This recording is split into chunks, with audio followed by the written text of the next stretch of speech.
आमचे राष्ट्रीय उपाध्यक्ष आदरणीय मनोहररावजी धनगरे साहेब,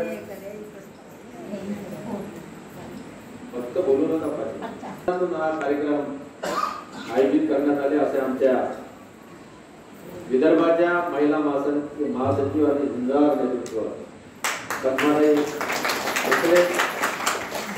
या ठिकाणी उपस्थित आमचे जिल्ह्याचे अध्यक्ष आदरणीय सचिन भाऊ कडू, या ठिकाणी उपस्थित आमच्या विदर्भाच्या सचिव चंद्रकांत कुंभरे, या ठिकाणी आमच्या जिल्ह्याचे उपाध्यक्ष महिला रीताताई चव्हाण, या ठिकाणी उपस्थित कळमेश्वरचे अध्यक्ष कुंभे साहेब, आमचे महाराष्ट्राचे आपल्या विदर्भाचे सचिव बंसीलाल काका, आमचे जिल्ह्याचे उपाध्यक्ष आणि ज्या मंडळांनी हा कार्यक्रम आयोजित केला, देवेंद्र भाऊ कोगडे आणि सर्व ही मंडळी यांचे मनपूर्वक आभार मानतो आणि या क्षेत्रातून आलेले सर्व कलाकार बंधू आणि भगिनींना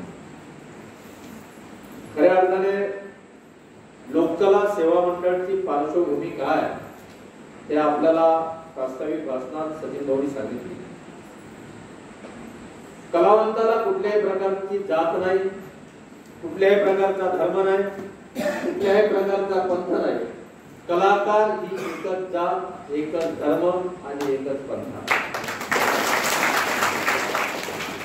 जेव्हा या देशाला स्वातंत्र्य मिळायच्या आधी या देशामध्ये खऱ्या अर्थाने कुठल्याही प्रकारचे दळणवळणाचे साधन नव्हते, रस्ते नव्हते, टीव्ही नव्हत्या, रेडिओ नव्हते, वर्तमानपत्र नव्हते. अशा काळात स्वातंत्र्याची ज्योत गावागावात आणि समाजाच्या शेवटच्या टोकापर्यंत पोहोचवण्याचं खऱ्या अर्थाने कोणी काम केलं असेल तर ते आपण सर्व, आपल्या सर्व या कलाकार बंधूंनी प्रतिनिधित्व केलं. आणि म्हणून या देशाचं जर वैभव असेल तर ती कला आहे. जगामध्ये भारताला एक वेगळ्या दृष्टिकोनातून